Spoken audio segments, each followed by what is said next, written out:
Welcome. In this video I'm going to be replacing the backup battery on my Chamberlain garage door opener. So I'll be using this ExpertPower sealed lead acid battery. Model number is EXP1245. So if you find this video helpful and you want to purchase one of these, I'll put a link to it in the description on Amazon. And if you use that link, it helps me out a little bit and doesn't cost you anything extra. So we'll head out to the garage door opener in just a second. I wanted to show it on my bench here where I have good lighting. So here's the battery. This is a sealed lead acid battery. So this is a 12 volt, 4.5 amp hour battery. So it does have little protectors here on the terminals. So I'll actually leave those on until I'm just ready to put it in the opener, and then I'll pull those off and I'll connect it up. When I take the old one out, I'm going to find a local recycler to take it to. You do not want to throw that in the trash. So let's head out to the garage door opener and get this replaced. Okay, so here's my garage door opener. This is a Chamberlain Whisper Drive Plus. There are going to be other models that are going to use the same battery though. And these batteries last maybe around 5 years or so, and this one's around that age and it quit working. So the first thing you want to do is either unplug it or turn off the breaker. So I'm going to unplug it here. Now it's hard to say exactly which side this is going to be on, but on this one it's opposite of where the wires come in. So I'm going to pry up here and here and pull that down, and this is where the battery goes. So I want to open that with a Phillips screwdriver. Now you can see it has the two terminals here. On this one, the black or the negative is up and the red is down. So I'm going to pull this out so I can remove these terminals here.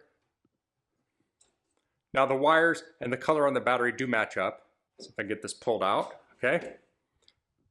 And the battery I had in there was also an ExpertPower, so I had replaced this about 5 years ago. So this was the second battery, and now I'm putting the third battery in, but you will want to test it every once in a while to see if your battery is still good. Okay, so I have the new battery here. I'll orient it in the same fashion.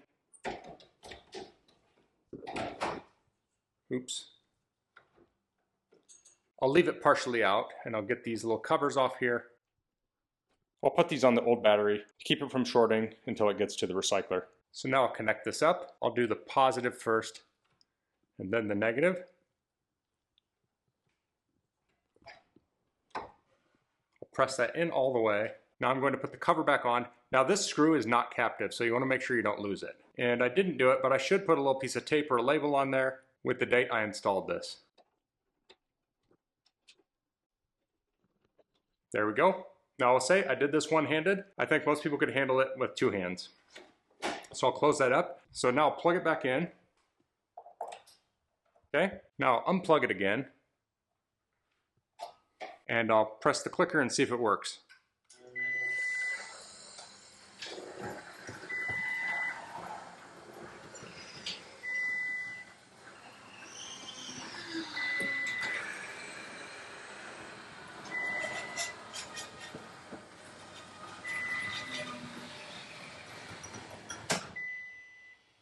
Now I'll close it.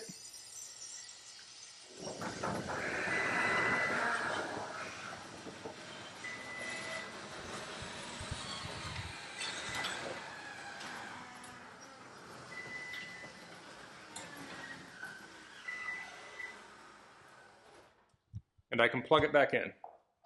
So that's changing out the battery on a Chamberlain garage door opener. Now this is the second time I've changed this, and both times I've changed it, I found out it was dead when I was testing it. But I will say I should have tested it more often. I'm glad I didn't find out it was dead when there was a power outage. So I should probably test it maybe every monthly, whereas I was testing it probably twice a year before. So that's all I'm going to cover in this video. If you have any questions, please leave them in the comments. If you like this video, please click like. If you haven't subscribed to my channel, I'd appreciate if you could do that. And thanks for watching. Until next time, goodbye.